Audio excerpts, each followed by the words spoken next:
Ang Montenegro Mansion, na kilala sa lugar ng San Isidro, ay kasalukuyang napupuno ng makukulay na ilaw at maraming tao. Ang grand chandelier sa ballroom ay mas nagbibigay ng liwanag sa mga bisita na katulad nila ay mga kilala rin at makapangyarihan. Samantala, nasa gitna ng lahat si Savannah Elise Montenegro III na nakasuot ng marangyang gown na punong-puno ng perlas. Siya ang larawan ng kagandahan at kayamanan. Pero sa ilalim ng makintab na anyo niyang iyon ay ang mabigat niyang dinadala dahil ang kanyang ama ay ipinagbili siya sa isang matandang bilyonaryo na ang pangalan ay Don Ernesto, isang 65 anyos na lalaki na may taning pa ang buhay. Like, why do you even have to marry that wrinkled old fossil? Inis na sabi ni Savannah sa best friend niyang si Mia habang hawak ang martini glass niya.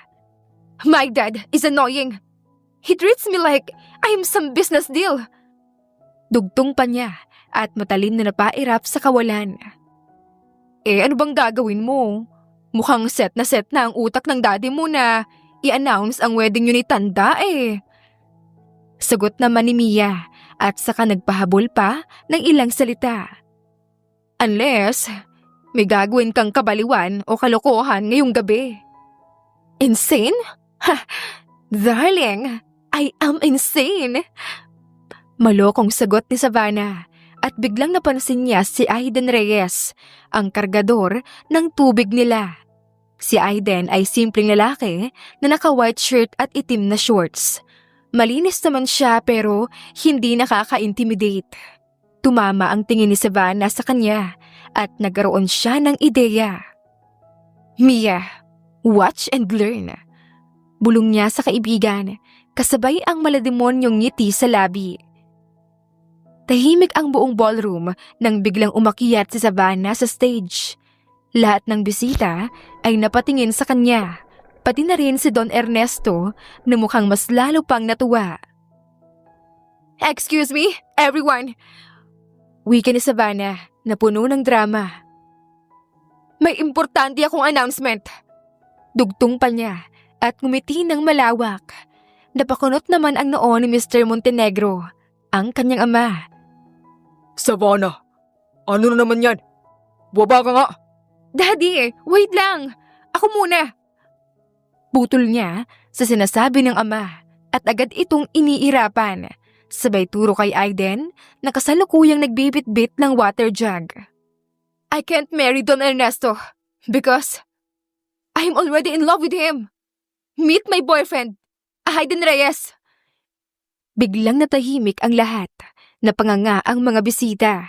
Si Aiden naman ay natigilan at muntik nang mabitawan ang hawak na tubig.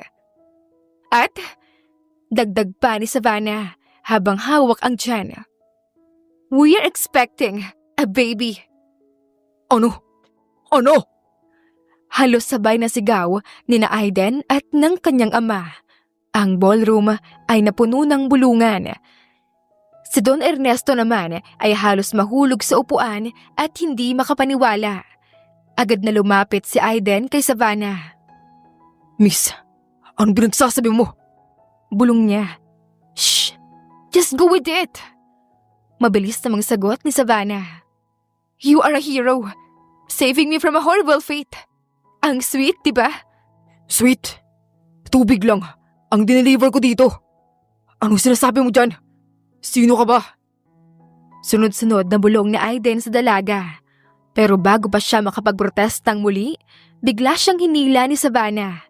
Malakas ang pagkakahila nito dahilan upang mapalapit siya sa babae ng sobrang lapit. At bago pa siya makapag-isip, hinawakan na ni Savannah ang mukha niya at hinalikan ito ng mariin. Napuno ng ingay ang buong ballroom. Halos mapatayo ang ilan sa gulat, habang si Aiden ay nanlalaki ang mga mata sa pagkabigla. Nang matapos ang halik, ngumiti si Savannah nang may halos pagngisi sa kanya, nang may kumpiyansa at humarap sa mga bisita.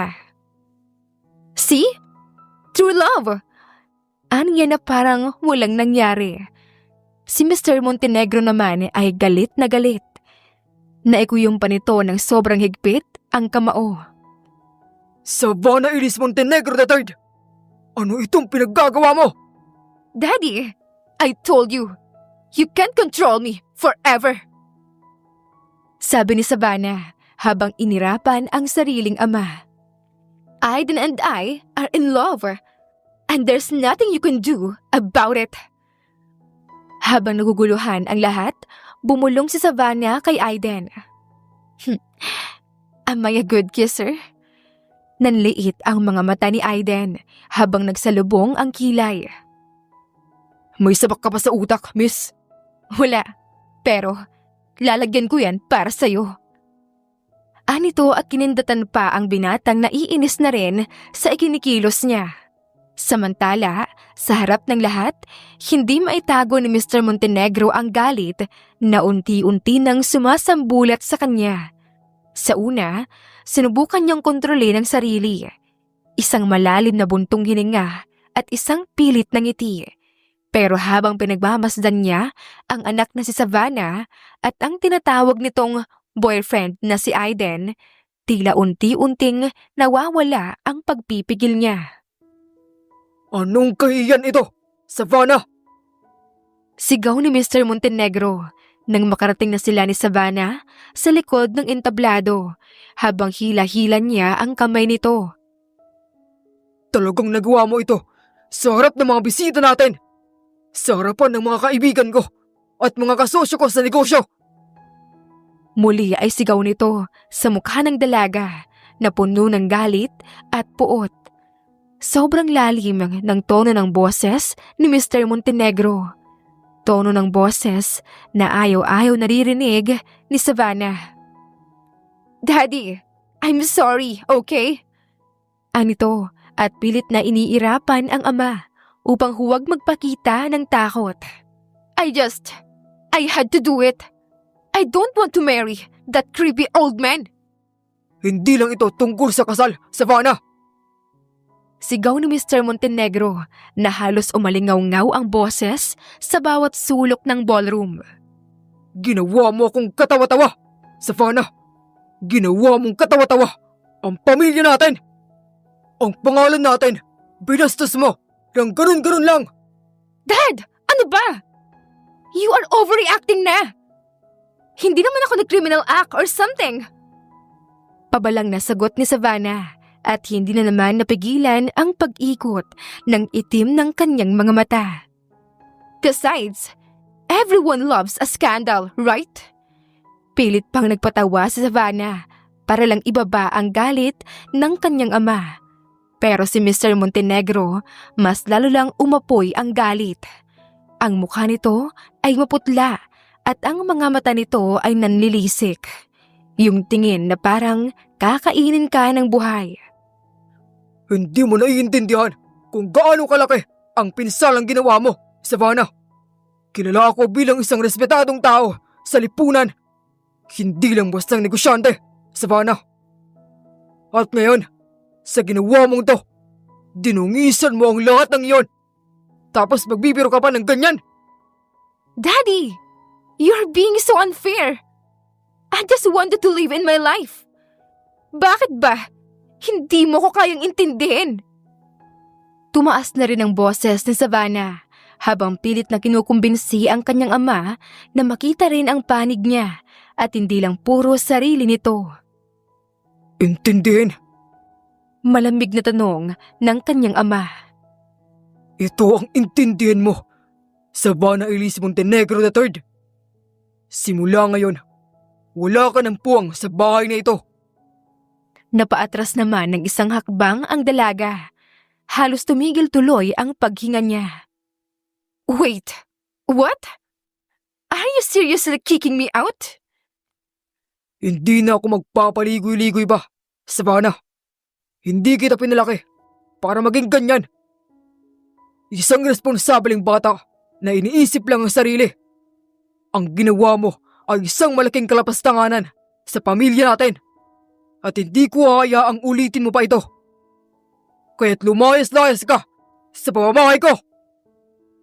Sigaw pa nito at madiing tinuro ang bukas na pinto. Daddy, ay... Wala ka ng daddy. Simula ngayon, wala kang bahay, wala kang yaman, walang kahit na ano. Ipapasara ko na rin ang lahat ng bank accounts mo at lahat ng credit cards mo. Magsimula kang muli sa Savannah. At kung gusto mong bumalik dito, kailangan mong patunayan na karapat-dapat kang tawaging anak ko. Naiintindihan mo ba? Savannah Elise Montenegro III. Natigilan ang dalaga. Hindi niya inakala na aabot sa ganito ang lahat. You can't do this to me, Daddy! I'm your daughter! Sigaw niya at ang mga mata ay nagsisimula ng mamasa dahil sa nagbabadyang pagbagsak ng kanyang mga luha. Ang anak ko ay marunong magdala ng pangalan ng pamilya. Ikaw, isa kang kahiyan. Kaya ngayon din, lumabas ka! Nanlilisik ang mga mata at halos mapatid ang ugat sa leeg na sigaw nito sa mukha ni Savannah. Dahil doon, masama ang loob ng dalaga na tumakbo palabas ng mansyon ng kanyang ama. Sa gabing iyon, walang nagawa si Savannah kundi ang umalis sa mansyon na minsan niyang tinawag na sariling bahay niya. Wala siyang ibang dala kundi ang gown na suot niya. Ang heels na hirap niyang ilakad at ang naguguluhang si Aiden na hindi makapaniwala sa nangyari. Miss Buntis. Simula ni Aiden habang sinusundan siya sa driveway. Sigurado ka bang okay ka lang? Ano ba? Stop calling me ng Miss Buntis? And I don't know. Pabalang na halos maiyak na sagot nito. Pero pilit niyang nilalabanan ang sariling mga luha. This is ridiculous. Do you have any idea how hard it is to live without money? Like, what am I supposed to do? Magsimula ka siguro sa paghanap ng trabaho. Tanong ni Aiden, sabay kibit balikat. Sa isip-isip niya, ay kaya bang magtrabaho nitong tamad, spoiled brat, at Inglesyerang walang katapat sa kaatihang babaeng ito? Trabaho? Bulalas ni Savannah na nagulat pa sa ideyang binigay ni Aiden. Do I look like someone works? Balik tanong niya dito habang tinuturo ang sarili. Nagkibit balikat naman si Aiden na kinabuntong hininga ni Savannah. Fine, work kung work. Yes.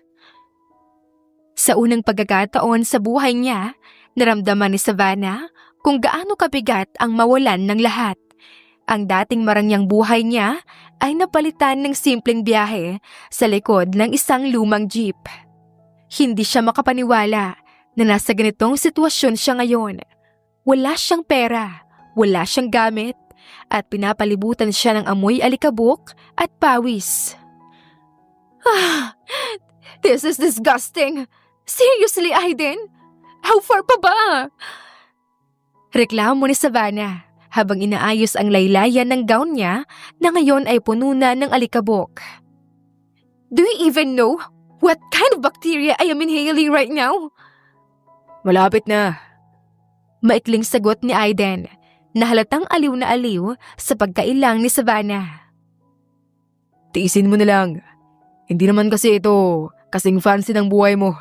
Pero buhay pa rin naman. Napairap na naman ang mata ni Savannah. I can't believe this. Bulong niya sa sarili.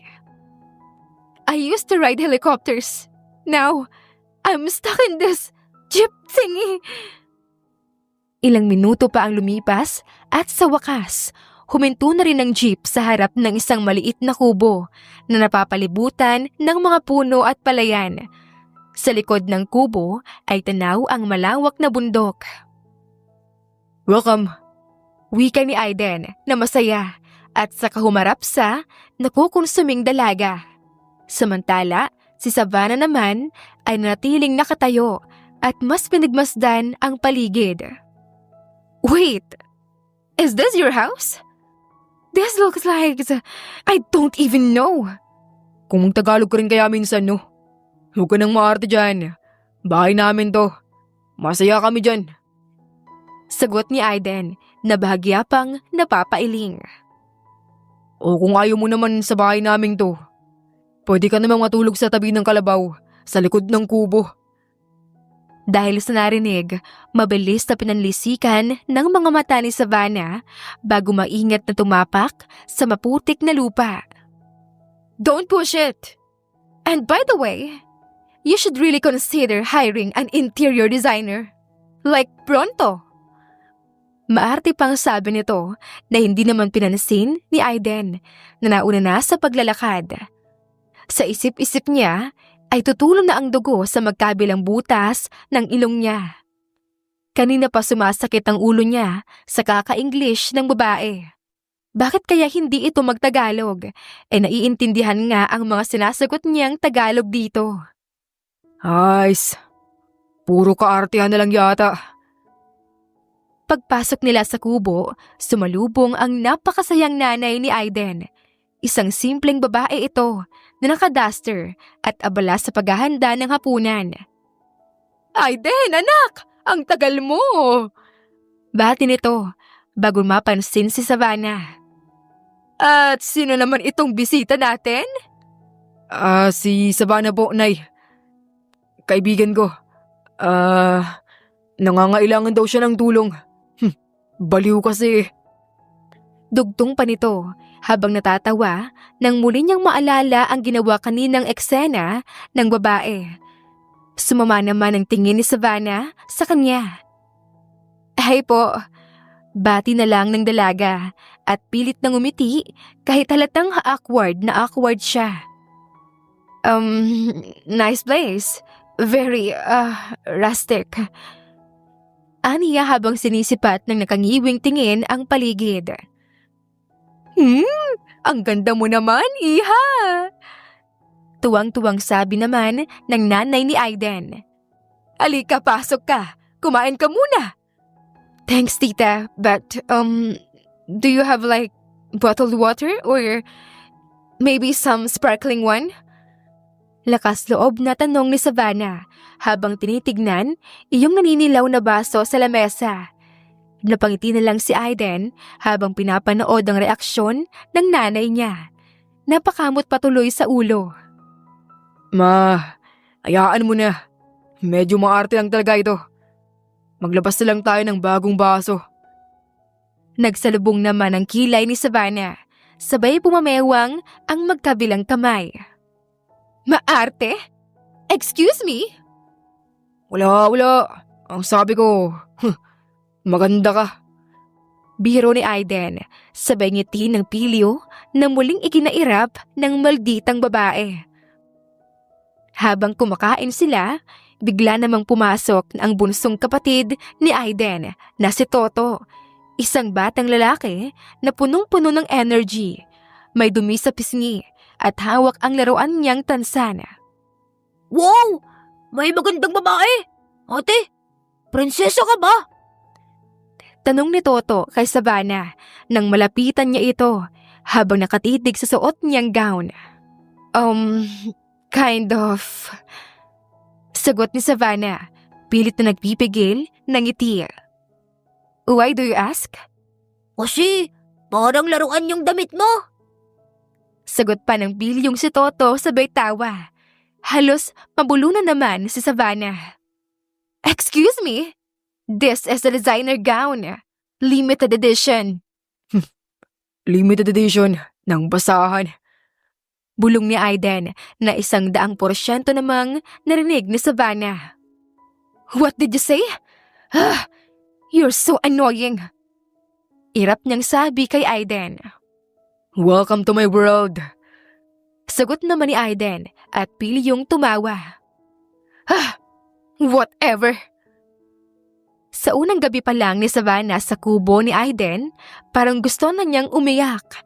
Ang higaan niya ay gawa sa banig at kahoy at ang electric fan naman na ginagamit nila ay parang may sariling buhay. Minsan umaandar, minsan hindi. Napangiwi siya habang sinisipat ang paligid. Tinitignan ng bawat sulok ng maliit na silid na walang kahit na anong dekorasyon o kahit salamin man lang. My God! This is torture! Bulong niya sa sarili habang nakatingala sa kisame. I can't believe I'm sleeping in this box! Naiirita pa niyang dugdong at saka bumuntong hininga at pilit na ipinikit ang mga mata. Kinabukasan, nagising siya sa amoy ng tuyo at pritong itlog.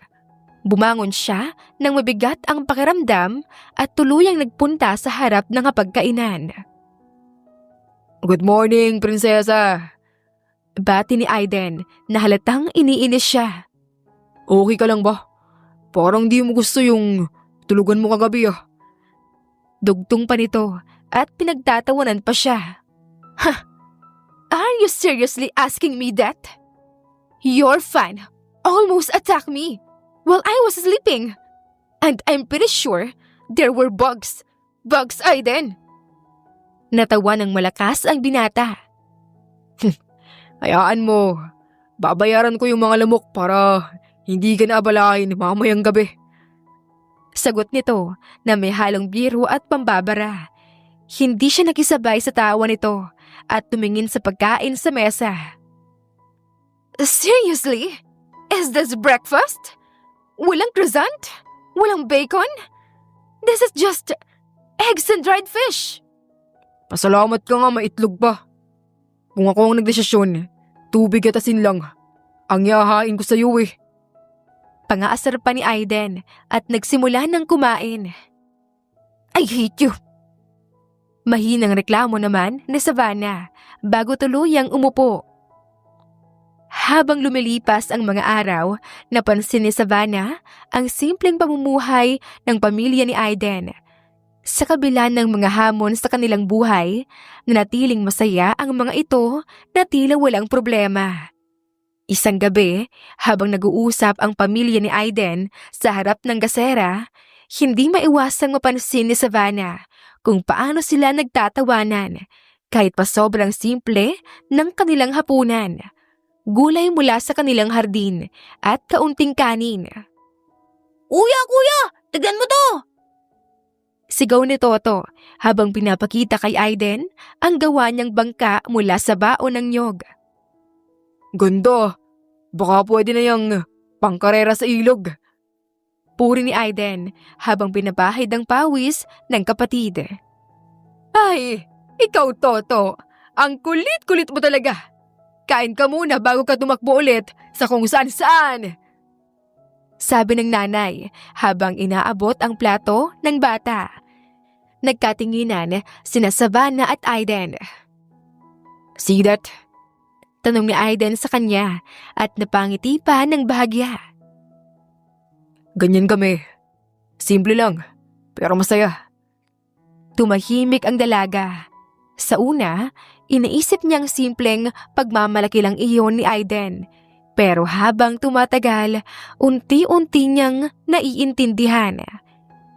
Isang gabi habang nakaupo siya sa labas ng kubo, tinanong siya ni Aiden. Ano naman ang iniisip mo? Mukhang napakalalim niya na. Why are you so happy? Tanong ni Savannah na puno ng curiosity ang boses. I mean, you don't have anything. No mansion, no cars, no... Pero may pamilya ako. Seryosong sagot ni Aiden habang pinutol ang sinabi niya. Ang mga bagay na yan, mawawala rin balang araw. Pero ang pamilya, kahit anong mangyari, nariyan sila. Kaya kami masaya. Natigilan ang dalaga. Naisip niya kung paano niya nakuha ang lahat ng gusto niya noon. Pero sa kabila ng karangyaan, wala ni isang sandali na naramdaman niya ang ganoong klaseng kasiyahan. Si Savannah kasi ay ang nag-iisang anak lang ng kanyang ama. Ang kanyang ina ay matagal nang pumanaw simula nang isilang siya. Kaya't ang lahat ng pagkukulang at kakulangan sa buhay niya Sa pera at mga materyal na bagay lang idinadaan ng kanyang ama habang abala ito sa pagiging buhay negosyante. Kaya't si Savannah ni minsan ay hindi nakaranas na magkaroon ng isang masayang pamilya. Bagay na kinaiinggitan niya kay Aiden.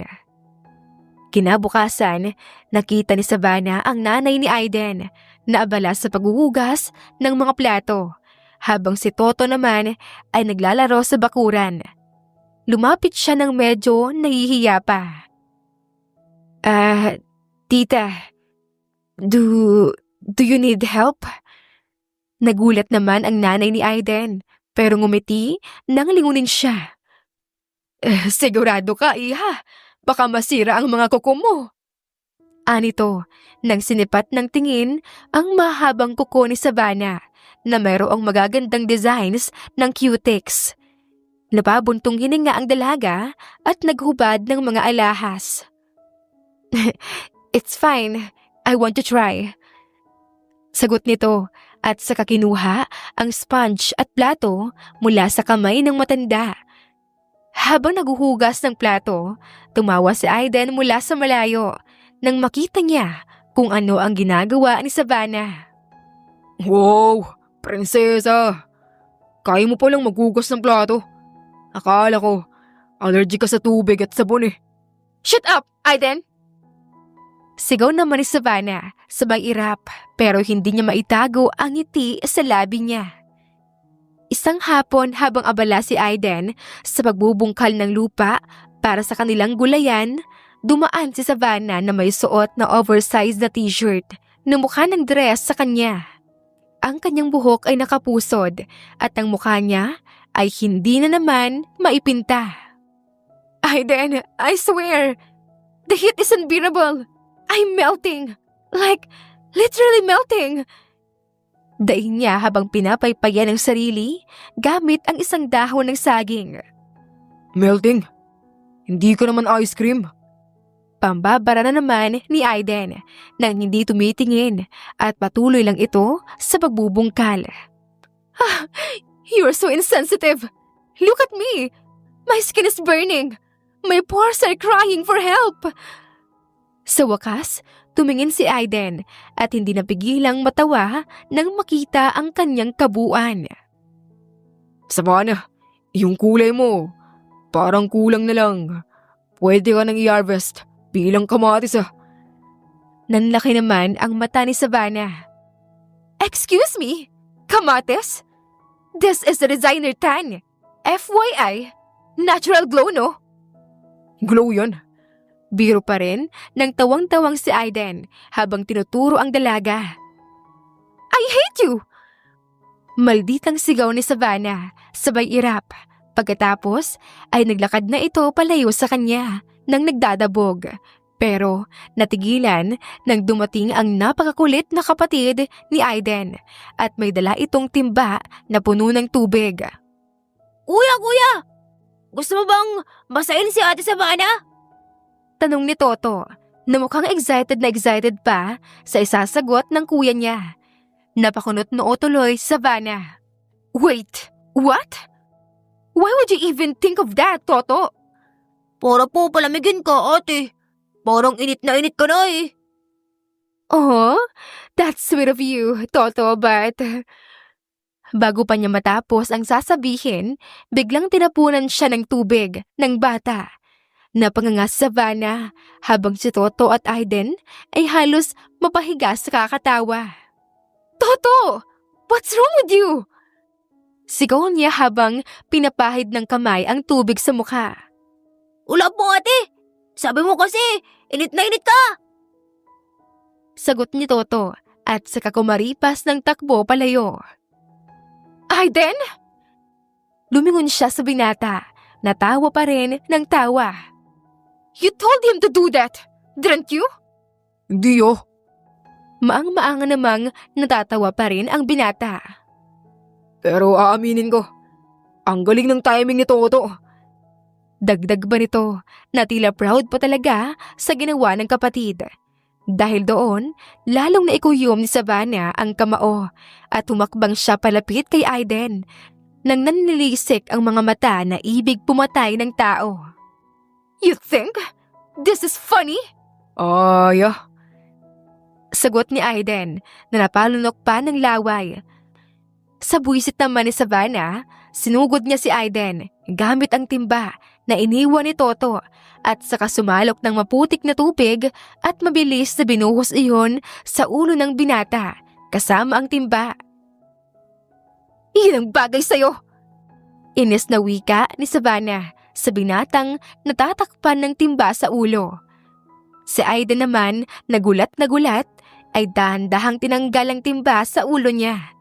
Nang makita ni Savannah ang itsura niya, humagalapak ito sa kakatawa. Ganun palang gusto mo Yari ka sa akin, babae ka. Litan niya nang napipikong si Aiden. Pagkatapos ay sumalok din ng maputik na tubig sa timba at hinabol ang dalaga. Nagulat at napatili naman si Savannah sabay takbo. Naghabulan sila ng naghabulan hanggang sa nahuli ni Aiden si Savannah. At dahil pikon ang dalaga, hindi siya nagpatalo. At si Aiden naman ang hinabol niya ng maputik na tubig sa timba. You will pay for this, Aiden! I swear! Isang araw, walang choice si Savannah kundi ang matutong magluto dahil anong oras na, wala pa rin silang pagkain at gutom na siya. So Aiden, tell me, how do I do this? Tanong ni Savannah habang tinitignan ang kaldereta sa chef's book na nakita niya sa lamesa. Okay, so first, hiwain mong mga gulay ng pagganito. Wika ni Aiden habang dinademonstrate kay Savannah kung paano ang tamang paghihiwa ng gulay para sa lulutuin nilang kaldereta. Ayan, ganyan lang. Subukan mo. Hindi naman yan mahirap. Litan niya pang muli ni Aiden at iniabot kay Savannah ang kutsilyo at gulay. Nag-aalangan naman ay kinuha iyon ni Savannah. Napakagatlabi pa ito habang hinihiwa ang mga gulay. Kahit kasi simpleng paghihiwa o paghawak lang ng kutsilyo noong nasa poder pa siya ng kanyang ama, ay ni minsan ay hindi niya magawa. Sanay kasi siya sa babangon na ng tanghali, pagkatapos ay nakahapag na ang lamesa. Ang hirap naman. Wait, can we just, order this from a restaurant instead? Nagsisimula ka pa nga lang, Savannah. Sumusuko ka na. Paghihiwa pa lang ng gulay yan, Medyo malakas ang boses na sabi ni Aiden. Nababuntong hininga na lang tuloy si Savannah at pilit na naghiwa muli ng gulay. Hanggang sa, this is so hard. Why do we even cook? Can't we just have an instant noodles? No, Savannah. Hindi magandang palagi ang pagkain ng instant noodles. Kulang na lang, araw-arawin mo nang kumain nun. Sige na, continue chopping ng veggies. Nang matapos manghiwa ng mga kailangang sangkap, nagsimula na sila sa pagluluto. Teka lang, Aiden. I swear, this is way harder than I thought. Don't worry, you're doing better than I expected. Habang nagluluto sila, naramdaman naman ni Savannah na medyo okay naman pala ang buhay sa simpleng paraan. Nang maluto na iyon, agad niyang tinikman at ang mga mata niya ay bigla na lang napamulat sa sarap. Oh my God! It tastes good! Puri niya. Pagkatapos ay sumandok muli ng kaunti at ipinatikim iyon kay Aiden. What do you think? It's yummy, right? Natawa si Aiden. Yeah. Simpleng sagot niya na kinatalon at ikinapalakpak pa ni Savannah sa saya. Masaya siyang naghain ng pagkain sa mesa at tinawag sina Toto at ina nila. Maging sila ay nasarapan kahit na may kaunti pang kulang sa lasa. Gayunpaman, pakiramdam ni Savannah ay tumatalon sa tuwa ang puso niya. Ako ulit ang magluluto bukas Aniya sabay ngiti ng malapad na kinatawa naman ng buong pamilya. Isang hapon, tinuruan naman ni Aiden si Savannah na magtanim ng gulay sa bakuran. Come on, Savannah. This is easy. Just dig the soil and put the seeds in it. Sabi ni Aiden habang ang mga kamay niya ay marahang dumidig sa lupa. Habang ang dalaga naman ay hawak ang pala. Parang ayaw niyang tumingin sa dumi. Ah! This is gross! Why do you even need to plant vegetables? Don't they just grow by themselves? Hindi naman napigilan ni Aiden ang matawa ng malakas. Ano yan? Magic? Walang ganoon. Halika rito nang matuto kang babae ka. Wala kang ibang ginawa kundi ang mag-English at magreklamo. Ay! Okay, fine. Make sure na walang bulate dito ah. Ikaw talaga ang ibabaon ko sa lupa. Maktol na Savannah at inumpisahan na ang pagbubungkal. Si Aiden naman na pinapanood ang ginagawa niya ay hindi maiwasang ma-stress. Ano ka ba? Kinakalabit mo ba yung lupa? Lagyan mo ng lakas. Ganito oh. Anito at ipinakita kay Savannah ang tamang pagbubungkal ng lupa. Tapos, kapag nahukay mo na yung lupa, ilagay mo yung buto. Oo, teka. Ano ginagawa mo? Bakit mo binabalatan yung buto? Ay! Mabilis na inagaw ni Aiden ang binhi nang mahuli niyang binabalatan iyon ni Savannah. Oh, why? There's nothing wrong with that, okay? Binabalatan naman talaga ang mga seeds before itanim. Sa sobrang pagka-stress, natapik na lang ni Aiden ang sariling noo. Ay! Masisira yata ang ulo ko sa babaeng to. Lumipas pa ang maraming mga araw, hindi lang pagbubungkal ng lupa, pagtatanim, pagluluto, pag-uurong at paglilinis ng bahay ang natutunan ni Savannah sa pamamalagi niya sa bahay ni Aiden. Kahit ang paglalabas sa poso, pagligo sa sapa, paghahakot ng mga panggatong na kahoy at kung ano-ano pa.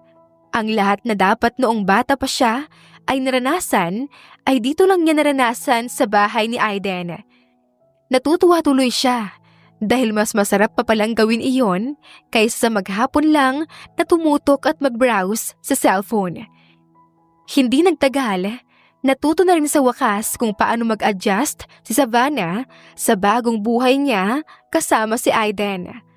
Naramdaman at naranasan niya ang kasiyahan sa buhay na hinding-hindi niya naramdaman sa kanyang ama. Mas natuto siyang makontento sa mga bagay na meron siya. Wala mang magagandang damit, mamahaling sapatos, bigating mga gadgets at kung ano-ano pa, nananatili sa puso niya na masaya siya. Sa wakas, ang dating spoiled brat na babae na puro asa lang sa mga taong nasa paligid niya, natutunan na ang realidad sa buhay. Ang pagiging malapit din ni Savannah sa pamilya ni Aiden ay nagbigay sa kanya ng mga bagong pananaw na kinatutuwa niya. Natutunan niyang pahalagahan ang mga bagay na hindi nabibili ng pera. Pero sa pag-aakala ni Savannah na tapos na ang lahat ng paghihirap niya, nagkakamali siya. Ang mga anak ni Don Ernesto ay nagngingit-ngit sa galit nang malaman nila ang nangyari sa engagement party ng kanilang ama. Malaking halaga ang binayad nila sa ama ni Savannah para lang sa kasal na iyon. Tapos ganun lang ang ginawa ng dalaga. Napakalaking insulto iyon sa pamilya nila. Lalo na at napakaraming tao noong araw na iyon. Idagdag pang kilala ang ama ni Savannah. Halos buong bayan tuloy ang pinag-uusapan sila at pinagtatawanan dahil ang matandang ama nila binasted lang ng dalaga. Si Don Ernesto naman, bagamat mayaman na sa buhay, ay sobrang naapektuhan sa mga nangyari. Ang mga bulong-bulungan sa paligid ay hindi nakaligtas sa kanyang pandinig. Lalo siyang nakaramdam ng panghihina at kalungkutan. Sa edad niyang 65 at sa sakit na dumapos sa kanya na nagbigay ng taning, pakiramdam niya ay mas lalo pang lumala. Si Savannah lamang kasi ang para sa kanya ay nagbibigay alaala sa kaniyang yumaong asawa. Kamukhang kamukha kasi nito ang asawa niya noong kabataan pa nila. Kahit kasi ilang taon na ang nakakalipas, simula nang pumanaw ito, hindi pa rin niya matanggap-tanggap. Kaya nga ganoon na lang kabilis ang paglala ng sakit niya dahil sa stress at pangungulila. Ngayong nakilala niya si Savannah, ayaw niya nang sayangin pa ang pagkakataon. Ginamitan niya ito ng pera para lang makasama niya ulit ang asawa niya sa katauhan ng dalaga. May pagiging makasarili man pero pakiramdam niya ay mas lalong iikli ang buhay niya sa pangungulila sa kanyang asawa.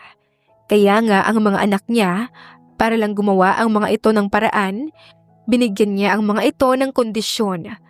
Kung talagang gusto ng mga ito ang mana galing sa kanya, kailangan nilang maipilit si Savannah na pakasalan siya. Samantala, dahil sa kanaisan ng mga anak ni Don Ernesto na malaman ang mga rason ni Savannah at nang matuntun nila kung saan ito, ay nag-hire sila ng investigador. Ilang araw lang ang lumipas, nakakalap na kaagad sila ng impormasyon katulad na lamang na kung saan nakatira ngayon ang dalaga, sino ang kasama nito at ang katotohanan sa likod ng peking pagbubuntis nito. Hindi tuloy maiwasan ni Alfonso na mahampas ang lamesang nasa harapan nang malaman ang katotohanan. So, hindi talaga siya buntis. Ay, buwisit na babaeng yon. Bigla na lang nagablot na lalaki, nakahalikan at ipapangalandak ang ama ng anak niya. Eh wala naman palang laman ang tiyan niya. Yes, kuya. Ganoon na nga ang ginawa ng babaitang yon. Hindi ito pwede, Sofia. Kapag nalaman pa yan ng lahat, lalo na tayong magmumukhang kahiya at ang ibinayad natin ng 10 milyon sa tatay ng Savannah na yan, paano pa natin ulit makukuha? Alam mo naman ang balita, di ba? Nalulugi na raw ang negosyo ng tarantadong yon kasi nalulong na sa sugal. Ay, di sabihin natin sa tatay niya kung anong pinaggagawa ng anak niya. Sigurado ako na hindi papalagpasin ni Mr. Montenegro ang bagay na ito. Alam niya kung ano ang kaya nating gawin, kuya. Alam niyang para sa pera, kayang-kaya natin pumatay.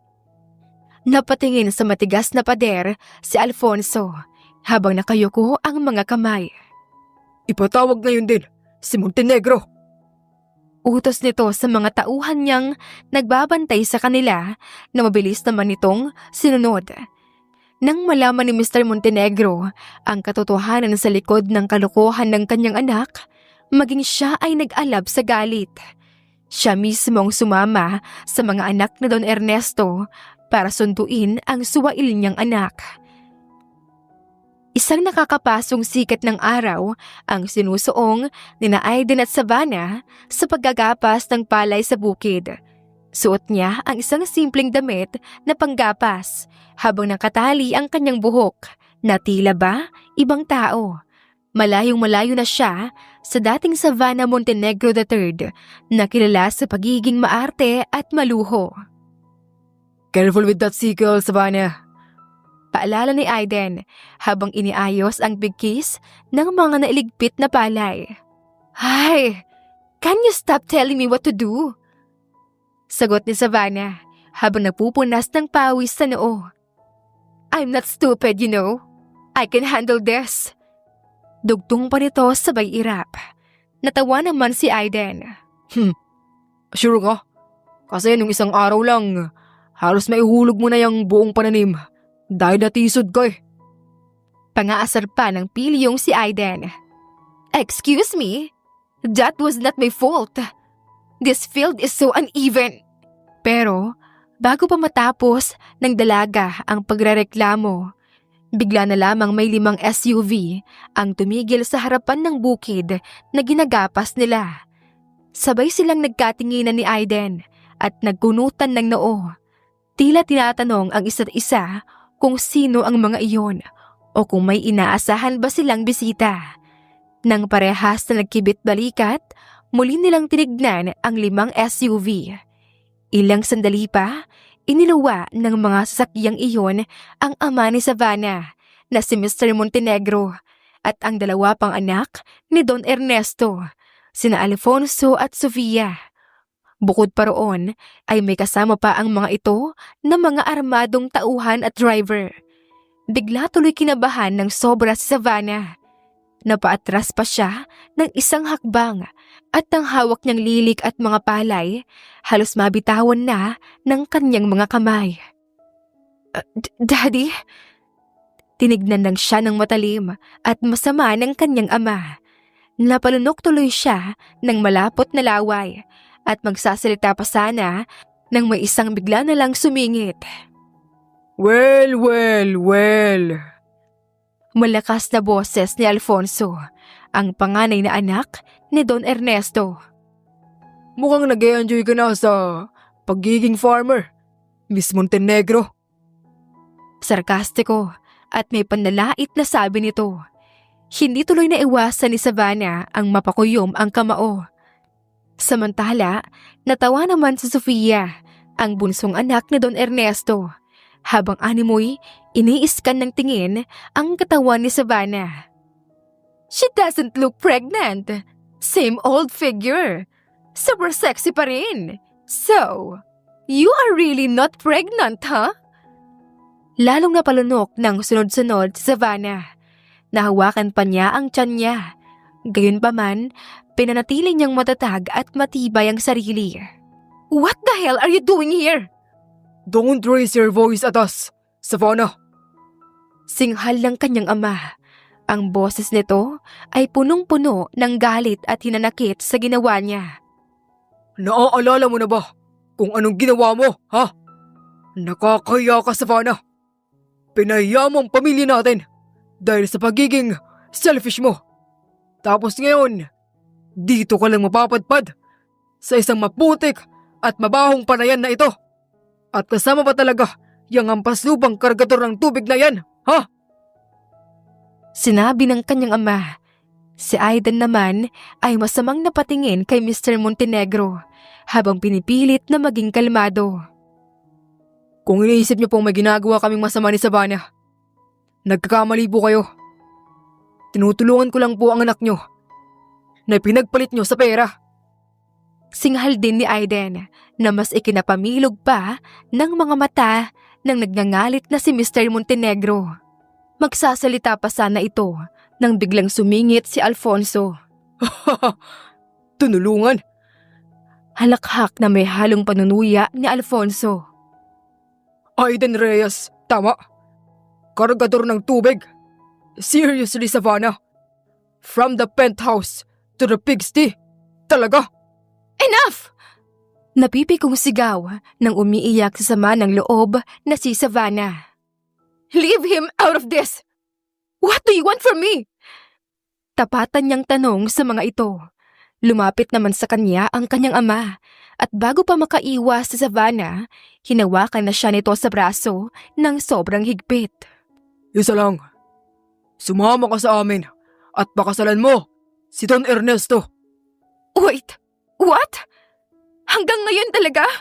Yan pa rin ang bukang bibig niyo? Tinangka na Savannah na pumalag sa pagkakahawak ng kanyang ama, pero masyado talaga itong malakas at mas sinihigpitan ang pagkakahawak sa kanya. Remember this, Daddy. I'm not going anywhere. I'm staying here. And I'm not gonna marry that old man. Dahil sa isinigaw ni Savannah sa mukha ng ama, hindi nakapagpigil si Mr. Montenegro at sinampal ng malakas ang mukha niya na ikinalingon ni Savannah sa kaliwa. Naramdaman niya ang napakahabding sampal na iyon. Hindi niya napigilan ang pagpatak ng mga luha dahil iyon ang kauna-unahang pagkakataon na sinampal siya ng ama. Unti-unti niyang iniangat ito ng tingin na puno ng galit. Still, I will not marry that old man, Daddy!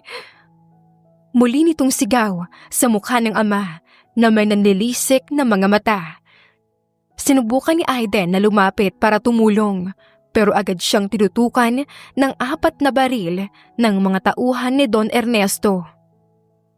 Huwag kang gagalaw kung ayaw mong magkalat ng dugo dito. Banta ng isa sa kanila. Aiden! Sigaw ni Savannah. Pero walang magawa si Aiden dahil na-corner siya sa mga tauhan ni Don Ernesto. Kita sa mukha ni Aiden ang labis na pag-aalala para kay Savannah. Pero kahit na anong gusto niya, hindi niya magawang lapitan ito dahil maaaring buhay niya ang biglang maging kapalit niyon. Samantala, pilit na hinila ng mga tauhan ni na Don Ernesto si Savannah para ipasok sa loob ng SUV. Ang dalaga naman ay pilit na nagwawala habang umiiyak. Kinakatok niya ang bintana ng sasakyan habang tinatawag si Aiden. Please, Aiden! Do something! Help me, please! Sa kabila ng kanyang mga sigaw, nanatiling nakatayo si Aiden. Napipilitang manatili sa lugar dahil sa mga nakatutok na baril sa kanya. Ang kanyang mga kamao ay nakakuyom pero wala siyang magawa. Kita sa mga mata niya ang sakit at galit. Pero alam niyang isang maling galaw lamang niya ay maaaring maging katapusan na niya.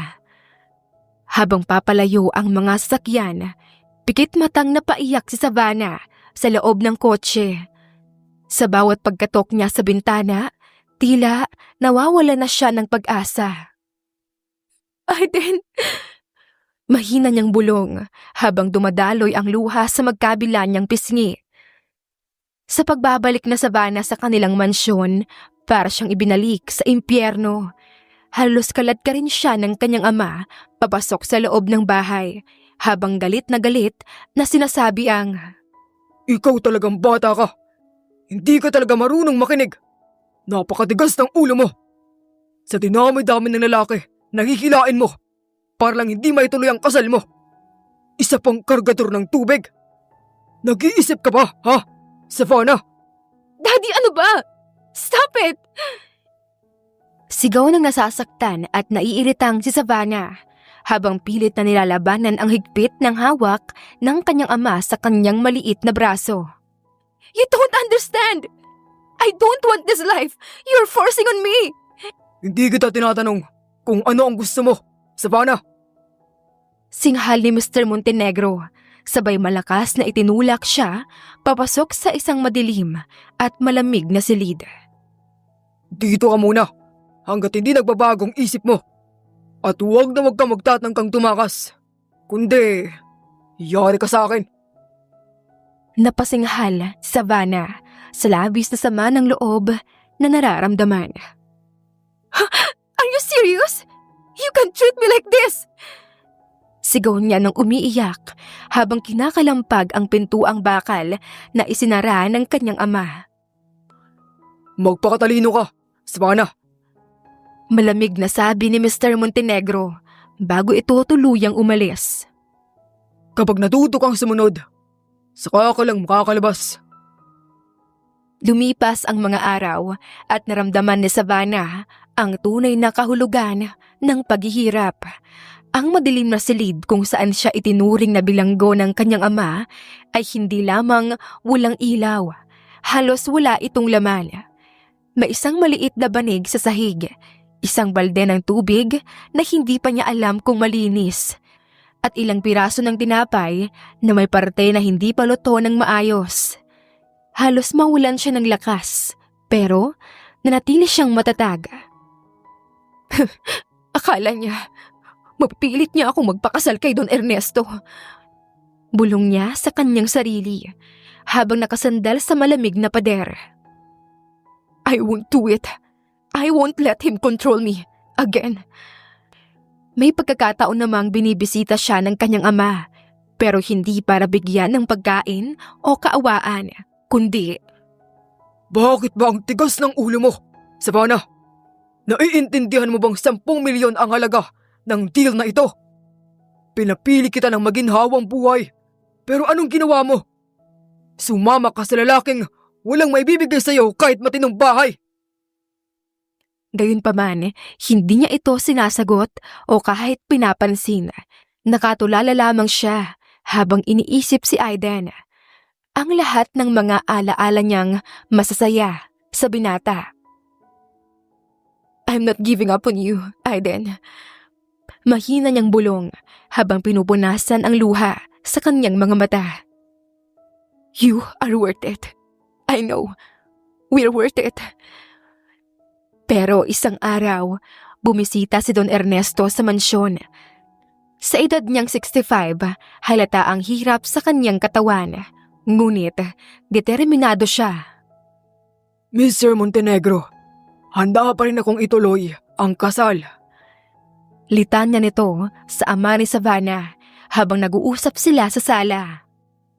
Alam kong mahirap ang sitwasyon, pero gusto ko siyang makasama. Mahal ko siya at siya lang ang bukod tanging nagbibigay buhay sa alaala ng aking yumaong asawa. Napahinga ng malalim si Mr. Montenegro. Don Ernesto, ginagawa ko naman ang lahat para sumunod siya. Sagot nito na halatang naiirita. Pero ang batang yon, sobrang tigas ng ulo. Hindi ko alam kung ano pa ang gagawin ko. Kahit nabugbog na siya, ayaw pa rin niyang ibaba ang pride niya. Samantala, narinig ito ni Savannah mula sa kanyang silid. Napakuyom siya ng kamao. Hindi kita mahal, Don Ernesto. Bulong niya sa sarili na puno ng galit sa puso. At kahit kailan, hindi kita mamahalin. Madiin niya pang dugtong, sabay kuyom ng kamao. Isang gabi, habang tahimik ang buong mansyon, lumuhod si Savannah sa madilim na sulok ng kanyang silid habang umiiyak. Please, Aiden. Bulong niya sa katahimikan habang ang boses niya ay puno ng pighati. Save me! Kinabukasan, binuksan ang pintuan ng silid ni Savannah at pumasok ang kanyang ama na galit na galit. Kasama nito si Don Ernesto na halatang napagod sa pag-akyat ng mga hagdan. Savannah, tapusin na natin ang kalokohang ito. Litanya ni Mr. Montenegro habang nanilisik ang mga mata. Ipakita mo kay Don Ernesto na kaya mong maging mabuting asawa. Mag-sorry ka sa kanya at simulan na natin ang pagpaplano ng kasal. Hindi kumibo si Savannah. Tumingin lamang siya ng diretso sa kanyang ama. Ang mga mata ay muling napuno ng galit at hinanakit.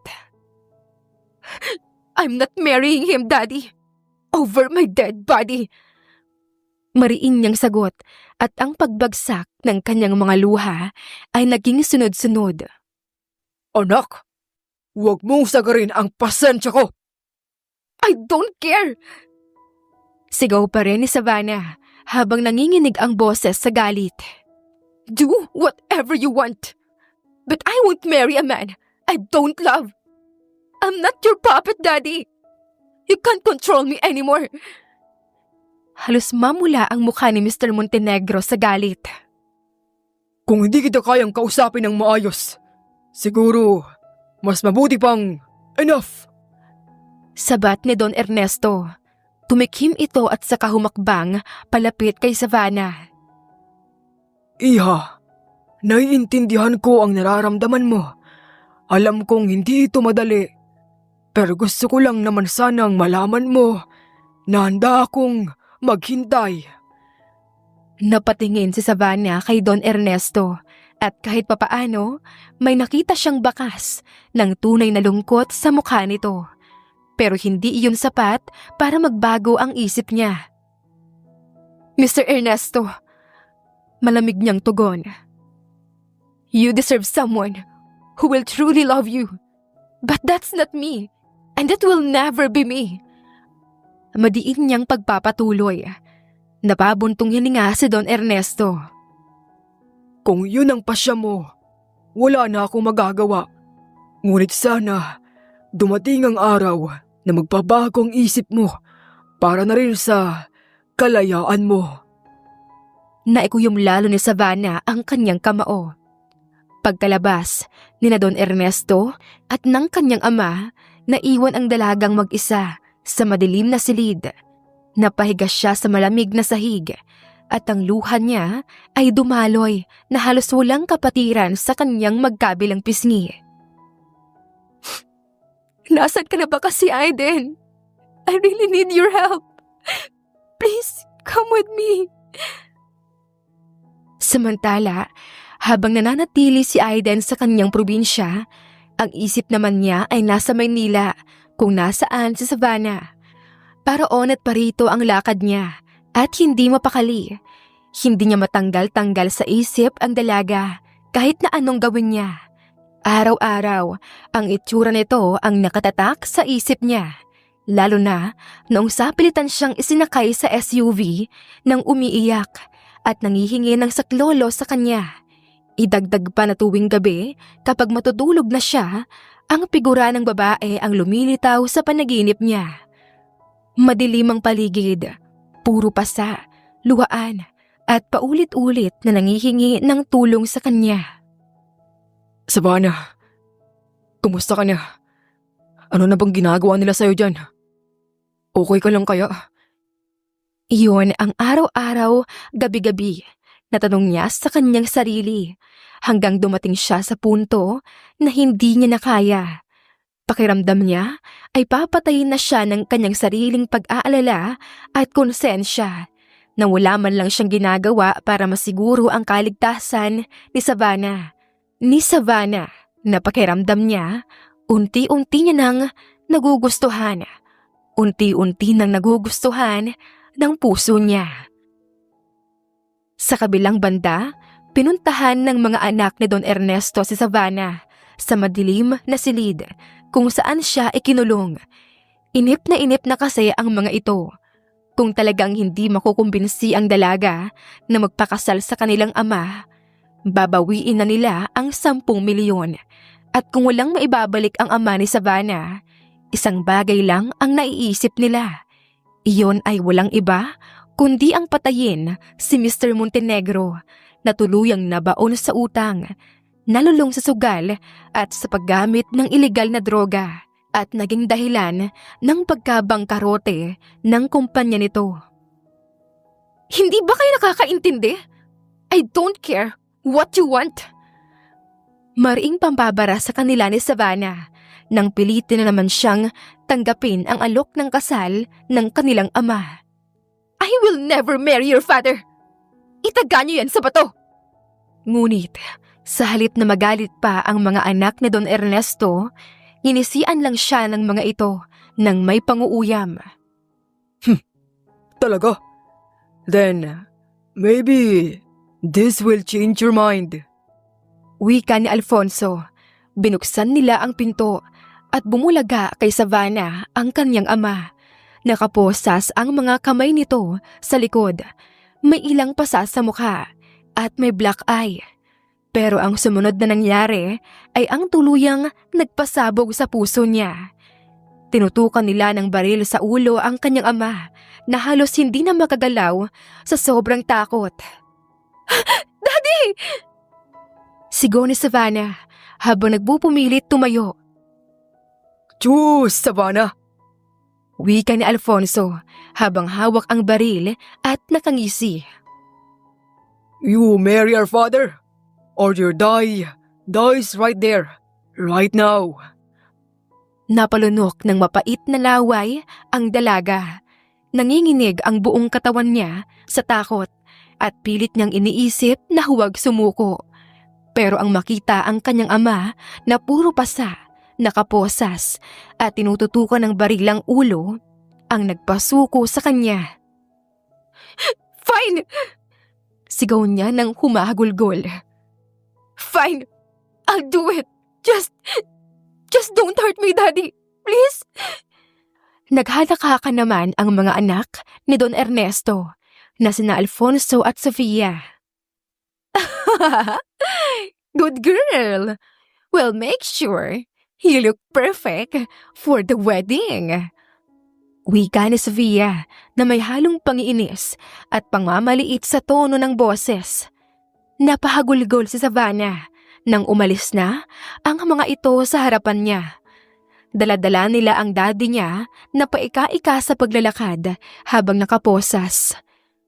Gusto niyang sumigaw ng malakas at ilabas ang lahat ng sakit na nararamdaman niya. Pero para saan pa, kahit buong mundo ay hindi maririnig ang kapighatiang nararamdaman niya. Samantala, sa Maynila si Aiden ay patuloy sa kanyang paghahanap kay Savannah. Sa bawat taong napagtanungan niya, iisa lang ang sagot na naririnig niya at iyon ay ang itutuloy daw umano ang kasal ni Savannah at ni Don Ernesto. Ang balitang nalaman niya ay tila umaktong punyal na paulit-ulit na sumasaksak sa puso niya. Magkakahalong galit, sakit at pagkabigo ang nararamdaman niya. Pakiramdam niya ay kinakain siya niyon. Pero dahil alam niyang ayaw ni Savannah sa matandang iyon, hinawakan niya ang kaunting pag-asang natitira. Alam niyang hindi basta-basta ang pamilyang kinabibilangan ni Don Ernesto. Kaya nagsimula siyang mag-imbestiga. Gamit ang mga koneksyon ng mga kakilala niya sa Maynila, inalam niya ang lihim ng pamilyang ito. Unti-unti, lumitaw ang mga nakakakilabot na katotohanan. Napag-alaman niya na ang pamilya pala ni Don Ernesto ay hindi lang basta mayayamang negosyante, kundi sangkot din sa mga iligal na gawain. Kaya't ang yaman nila ay hindi mabilis na nawawala. Sa mga dokumento at usap-usapan na nakuha niya, nalaman niya na marami na pala silang napatay dahil sa mga transaksyong iligal. Karamihan kasi sa mga ito ay gustong kumanta sa mga pulisya. At bago pa mahuli ang lahat, tinapos na nila ang buhay ng mga taong iyon. Gumagawa rin sila ng mga iligal na sugal na nagiging dahilan ng pagkakalulong ng maraming tao. Nagbebenta rin sila ng mga ipinagbabawal na droga na dahilan ng pagkalugmok ng maraming pamilya, pero ikinayayaman naman nila. At sa huli, mahilig silang mang-blackmail, tulad na lamang ng ginawa nila sa ama ni Savannah ngayon na mabilis niyang naimbestigahan. Ano ba namang klase ng pamilya ang meron ang mga to? Tanong niya sa sarili habang ang mga kamay ay mahigpit na nakakuyom. Hawak ang mga impormasyon, mas tumibay ang desisyon ni Aiden.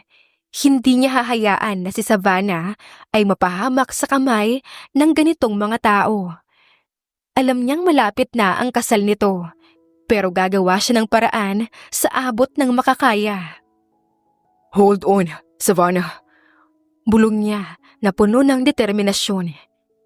I'm coming for you. Isang araw, ang malaking katedral ay napuno ng magagarang dekorasyon. Lahat ng bisitang naroon ay nakapustura at suot ang pinakamamahalin nilang damit. Samantala sa altar, si Savannah ay nakatayo at suot ang isang marangya, mahaba at napakagandang puting gown. Sa labas, maganda siya sa paningin ng lahat, pero sa kanyang kaloob-looban, para siyang isang ibong nakakulong. Nakakulong sa responsibilidad na hindi naman dapat. Ang mga kamay tuloy niya ay nanginginig habang hawak ang kanyang bouquet. Are you ready, Savannah? Tanong ni Don Ernesto sa mabagal nitong boses habang nakatayo sa kanyang tabi. She forced a smile. Of course. Sagot niya, kahit na ang totoo ay gusto na niyang tumakbo palabas ng simbahan.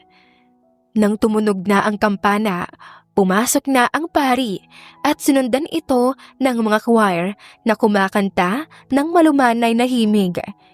Ilang sandali pa ay nag-umpisa na rin ang seremonya. Si Savannah naman ay hindi makatingin sa kanyang groom na si Don Ernesto. Gusto niyang umiyak sa gitna ng kanyang kasal.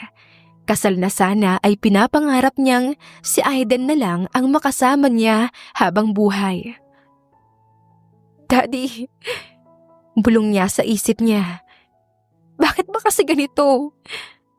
Maya-maya pa. Ikaw, Don Ernesto, tinatanggap mo ba si Savannah Elise Montenegro III bilang iyong may bahay? Tanong ng pari. Oo, tinatanggap ko. Sagot naman ni Don Ernesto, nangiting-ngiti. Tumulo naman ang mga luha ni Savannah habang hinihintay ang tanong para sa kanya. Ikaw naman, Savannah Elise Montenegro III. Tinatanggap mo ba si Don Ernesto bilang iyong may bahay? Tahimik ang simbahan. Halos marinig na ang bawat buntong hininga ng mga tao. Si Savannah ay hindi makasagot. Nanginginig ang labi niya. Tumitig siya sa sahig at pilit na nilalabanan ang emosyon niya na gustong-gusto nang sumabog. Bago pa siya makapagsalita, biglang bumukas ng malakas ang pintuan ng simbahan. Itigil ang kasal! Sigaw ng isang pamilyar na boses mula sa dulo ng simbahan. Napalingon ang lahat. Lalo na si Savannah na hindi maaring magkamali sa boses na narinig niya. Aiden? Bulong niya sabay bagsak ng kanyang mga luha. Ang mundo niya, pakiramdam niya ay bigla na lang tumigil. Hindi siya makapaniwala. Nang magkatitigan sila, diretsyo sa mga mata. Para bang biglang nawala ang lahat ng tao sa paligid nila. Agad na tumakbo si Savannah papunta kay Aiden. Pero naging mabilis ang naging kilos ni Alfonso na isa sa mga anak ni Don Ernesto. Sinanyasan niya ang mga bodyguard niya na harangin ang dalaga. Agad itong hinawakan ng dalawang lalaki, dahilan upang hindi siya makalapit kay Aiden. Hoy! Naiinis na ako sa kalokohan ng taong to! Galit na sabi ni Alfonso. Pagkatapos ay tumayo siya at tinuro si Aiden. Guard, sugurin niyo yan at palayasin dito! Hindi dapat madungisan ang araw na ito ng isang walang kwentang tao! Agad na kumilos ang mga bodyguard. Hinawakan nila si Aiden sa magkabilang braso at palihim siyang tinutukan ng baril sa tagiliran. Lumabas ka kung ayaw mong dito magtapos ang buhay mo.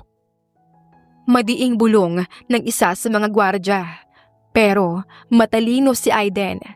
Sa kabila ng tensyon, sinanyasan niya ng pagtango ang isa sa mga taong nasa gilid lang ng simbahan.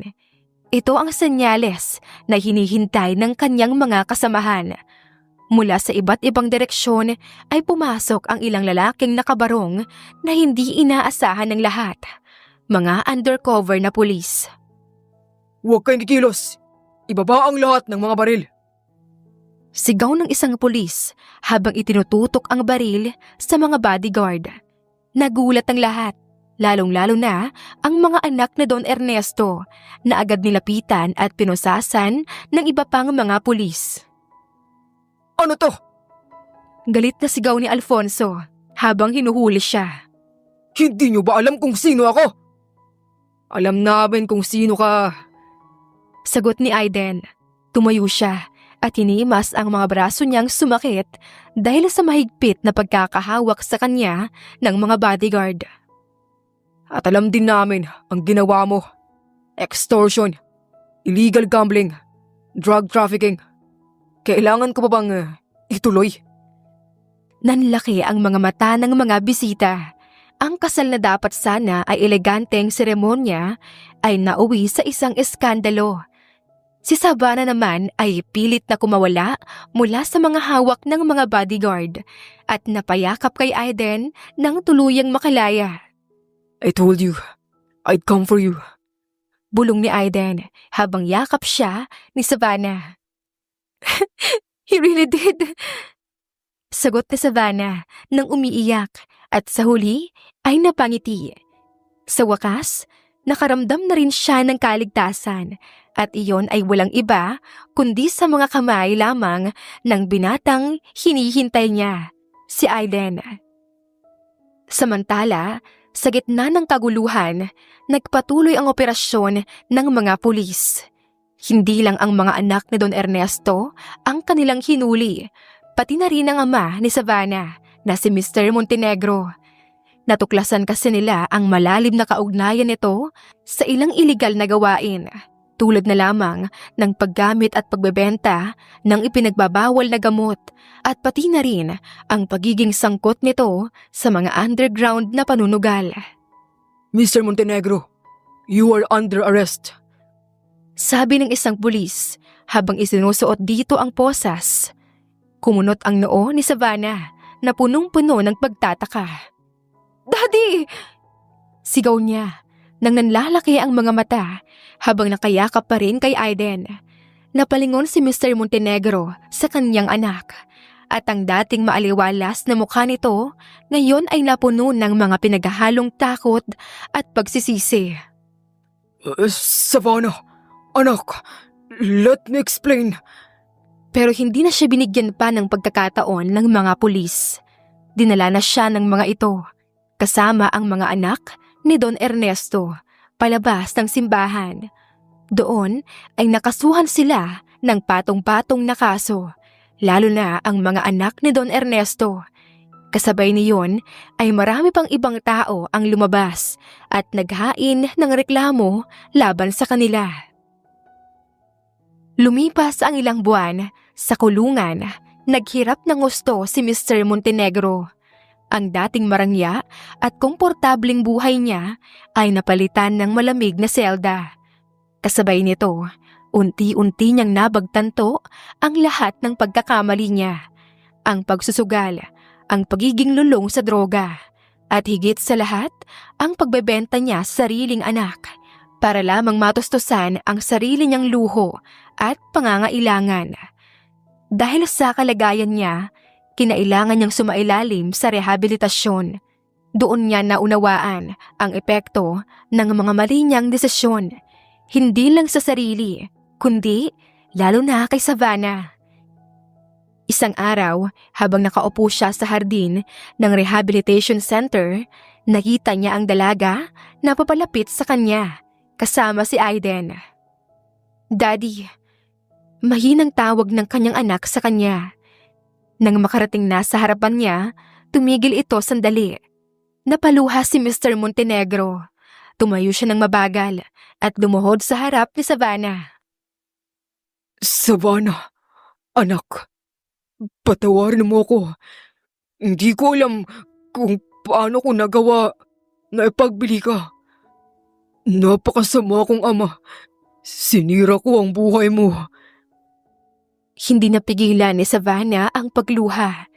Napakagat-labi siya habang tinitignan ang ama na ngayon ay lugmok na lugmok sa kahirapan. "Daddy, you didn't just sell me. You broke me. Do you have any idea how much pain you caused me?" I know, anak. Alam kong hindi ko kayang bawiin ang sakit na naidulot ko sa buhay mo. Pero sana, bigyan mo pa ako ng isa pang pagkakataon para maitama ko ang lahat ng mga pagkakamali ko. Tumingin si Savannah kay Aiden na tahimik lang na nanonood sa kanila. Huminga ng malalim ang dalaga at muling binalingan ng tingin ang ama. Hinawakan niya ang balikat nito at sinabing, "I don't know if I can ever forgive you completely, Daddy, but I'm willing to try. For now, I'll give you a chance. Prove to me that you've changed." Napangiti ng puno ng kasiyahan si Mr. Montenegro kahit na lumuluha. Thank you, anak. Pangako, magbabago ako. Habang papalayo sila ni Aiden, hinawakan nito ang kamay ni Savannah. Are you sure about this? "Yes, because everyone deserves a second chance, even if they hurt you deeply." Ngumiti si Aiden sa sinabing iyon ng dalaga at hinalikan siya sa noo. You are amazing, Savannah. And no matter what happens, I'll always be here for you. Mabilis na lumipas ang 2 linggo, bumalik si Savannah sa probinsya kung nasaan si Aiden matapos niyang linisin ang lahat ng kaso. Sa kanyang pagbabalik, masaya niyang tinulungan si Aiden na magdilig ng halaman sa harap ng maliit nitong bahay. "Why is this hose not cooperating?" Reklamo ni Savannah habang pilit na inaayos ang hose na napapulupot. Nang maayos niya ang nasa bandang gitnang napapulupot, bigla namang bumuga ang tubig sa dulo na saktong nakatutok pala kay Aiden na abala sa pagdidilig gamit ang tabo at timba. Dahil doon, naligo nga ito nang wala sa oras. Ano ba, Savannah? Gulat niyang sigaw sabay pahid ng kamay sa nabasang mukha. Oops! Hindi ko sinasadya. Sagot naman ni Savannah at saka pa ito nag-peace sign. Si Aida naman ay natatawang napipikon ay kinuha ang nakitang basahan na nakasampay sa katabi niyang mga kahoy. Hindi sinasadya. O talagang sinasadya. Aniya sabay takbo ng mabilis at hinabol ang ngayon ay naguhumiyaw nang si Savannah. Aiden, no! Hiyaw pa ng dalaga pero huli na ang lahat. Binato siya nito ng basahan na eksaktong tumama sa ulo niya. Napaatras tuloy ang dalaga sabay tili. Ew! This is disgusting! Aba, napaka-arte mo naman. Sagot ni Aiden habang tumatawa. Magsasaka ka na ngayon, Savannah. Hanggat nandito ka. Masanay ka na dapat sa dumi. Excuse me? Inis na sabi ni Savannah habang pinapaikot ang mata. Just because I am a farm girl now, doesn't mean I have to smell like mud. Iritable pa nitong sabi. Patuloy ngang nagbangayan ang dalawa habang si Aida naman ay tawa lang ng tawa. Si Savannah naman ay pikon na pikon sa binata. Kaya't nang muling mahagip ng kanyang mga mata ang hose na malakas na bumubuga ng tubig, mabilis niyang kinuha iyon at tinutok sa mukha ni Aiden. Savannah, stop! Sigaw nito na hindi naman pinansin ng dalaga. Patuloy niya lang itong pinapaulanan ng tubig na galing sa hose. Ganun na. Umanda ka sa akin. Usal ng binata at kaagad na tumakbo at saka kinuha ang isa pang hose na di hamak ay mas mahaba kaysa sa hawak ni Savannah. Binuksan niya iyon at tinutok din kay Savannah. Kaya't sa huli, mukha nga silang mga bata na nagbabasaan ng tubig. Oh my God, Aiden! How dare you? Patay ka sa akin! Banta pa ni Savannah, sabay takbo ng matulin at sinugod si Aiden na nagpapahabol lang. Come on, Savannah! Habuhulin mo ako! Pangaasar pa nito na lalong ikinapikon ni Savannah. Hinabol nga niya ito ng hinabol at nang maabutan niya, saktong pagtalisod naman niya sa nakausling lupa dahilan ng pagbagsak niya sa katawan ni Aiden. Nang magkatinginan sila, imbes na maging seryoso ang paligid at bumilis ang tibok ng puso nila, parehas lang silang napahalakhak ng malakas. Si Aiden naman, inapura ng matinding pangingiliti si Savannah na sabay nilang ikinatawan ng gusto.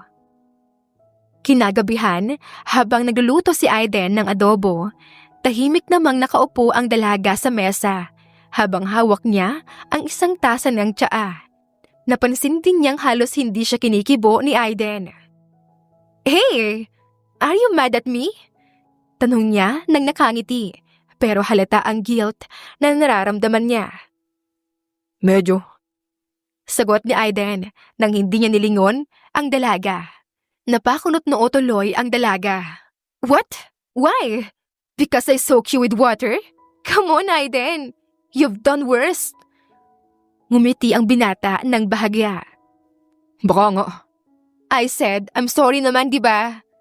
Aniya habang naglalakad, papalapit kay Aiden. What else do you want? Do you want me to cook for you? Wash your clothes or... Tumigil siya sa harap ni Aiden at ngumiti. Do you want me to give you a kiss? Napatingin si Aiden sa kanya. Kita sa mukha nito ang gulat, pero may kaunting ngiti. Ano na naman yung iniisip mo? I'm just trying to make it up with you. Sagot ng dalaga at kunwari ay inosente. But if you don't want it... Naglakad na siyang palayo pero si Aiden na ayaw sayangin ang pagkakataon ay bigla siyang hinawakan sa braso. Aba, hindi naman dapat ganyan kabilis. Magbago isip mo. Anito sabay hila kay Savannah, papalapit sa kanya. Aiden! Sigaw naman ni Savannah, Ngunit natawa nang makita ang malapit na mukha ni Aiden. Kiss pala ha.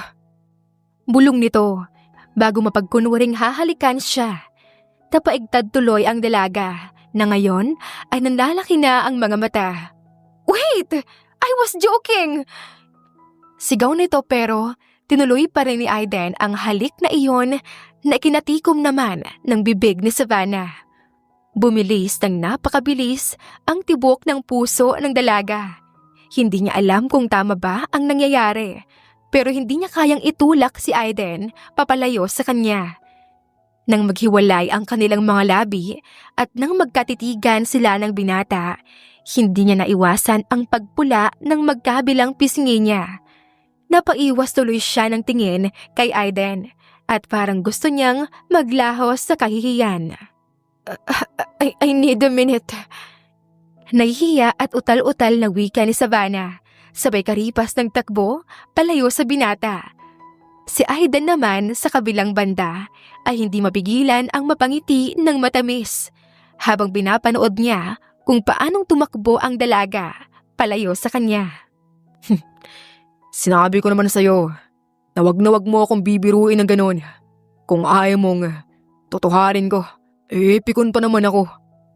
Bulong pa niya, sabay ngiti na naman at saka napailing ng ulo. Hi, she always makes me crazy. Ay nako, Savannah. I think I'm really in love with you. Dugtong pa niya at saka na muling kinuha ang sandok at hinalo ang iniluluto niya. Samantala, pulang-pula naman ang dalaga habang paulit-ulit na hinuhugasan ang mukha sa banyo. Hays! Savannah Elise Montenegro III! What the hell are you doing ba kasi? Bakit mo siya inaakit kasi ng ganun? Are you crazy? Singhal niya sa sarili at pinagsasampal ang magkabila niyang pisngi. The hell, Savannah? Shit! Singhal pa niya ulit at pagkatapos ay sinabunutan naman niya ang sarili. Nang mahimasmasan kahit papaano ay napahawak siya sa dibdib. This fucking heart beats so fast. My God! I'm really in love na talaga with that guy. Hindi nagtagal. Tuluyan na ring inamin ni Aiden ang tunay na nararamdaman sa dalaga. Niligawan niya ito. At dahil matagal na rin namang gusto ni Savannah ang binata, hindi na niya pinaabot pa ng 1 buwan ang panliligaw ng binata. At kaagad itong sinagot na naging dahilan ng sobrang saya na hindi maipaliwanag ni Aiden. Araw-araw, ipinadarama ni Aiden ang nag-uumapaw niyang pagmamahal sa dalaga. Mas nasanay na rin siya sa pag-i-English nito kahit Tagalog niya naman itong kinakausap. Kung minsan din naman ay pinagpapractice niya pa ring magtagalog si Savannah dahil ang pamilya niya at ang iba pang mga tao sa paligid nila ay nahihirapang intindihin si Savannah. Nasa probinsya kasi sila, hindi sa Maynila at mas lalong hindi sa ibang bansa. Dapat lang na matuto ito dahil makailang beses na ring tumulo ang dugo mula sa ilong niya. May mga times pa naman na sobrang bilis nitong magsalita at malalalim pang Ingles ang ginagamit. Tamang nakakaintindi ang dalaga ng Tagalog, pero palipit talaga ang dila niya. 9 na buwan pa lang kasi simula nang umuwi siya ng Pilipinas. Sa Amerika kasi talaga siya lumaki. Ay nako, honey. Pwede bang magtagalog ka naman? Tinuruan na kita. Daig mo pa yung pinanganak sa Amerika. Reklamo niya kay Savannah na nagkakamot sa ulo. I'm sorry, I didn't... Natigilan sa pagsasalita sa Savannah nang samaan siya ng tingin ni Aiden. Oops, I'm sorry. Bulong pa nito, sabay nag-peace sign, pagkatapos ay napakagat sa labi. Napasinghal naman si Aiden. Magtagalog ka. Kanino ka ba kasi pinagli? Sa Amerikanong hilaw? You know naman na sa Amerika ako pinalaki ng daddy ko, di ba? I'm trying but it's really difficult for me. Sa Amerika ka lang pinatira. Pero wala kang dugong Amerikano. Matuto ka magtagalog para naman paintindihan ka ng mga kasama natin dito sa bahay. Gustong-gusto ka raw nilang makausap, honey.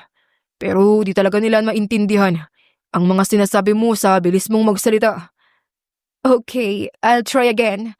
I'm sorry, honey. Sagot ni Savannah, sabay halik pa sa pisngi ng binata. Nasapo na lang ni Aiden ng sariling noo. Ay, English na naman. Aniya sa isip at ibig ng maiyak. Gayunpaman, hindi iyon naging hadlang sa kanilang relasyon. Nag-a-adjust si Savannah. Nag-a-adjust din naman si Aiden. Kapwa nila inaaral ang wikang Tagalog at Ingles. Ang mga tao tuloy sa paligid nila ay hindi mapigilan ang kilig. Isang probinsyano at isang prinsesang tumira sa Amerika ay ngayon ay pilit na pinagsusumikapang maabot ang isa't isa. Tumagal ng 5 taon ang pagiging magnobyo at magnobya nilang dalawa bago nag-decide na mag-propose si Aiden sa dalaga. Ayaw niya kasing umasa sa yaman nito. Gusto niyang pagsumikapan ang buhay na gusto niyang ibigay kay Savannah. At dahil mahal na mahal ni Savannah si Aiden, hindi na siya nagdalawang isip pa para sagutin ng matamis na oo ang proposal ng kanyang nobyo. Sa araw ng kanilang kasal, dumating ang lahat ng mga kamag-anak at kaibigan nilang dalawa. Tuwang-tuwa at excited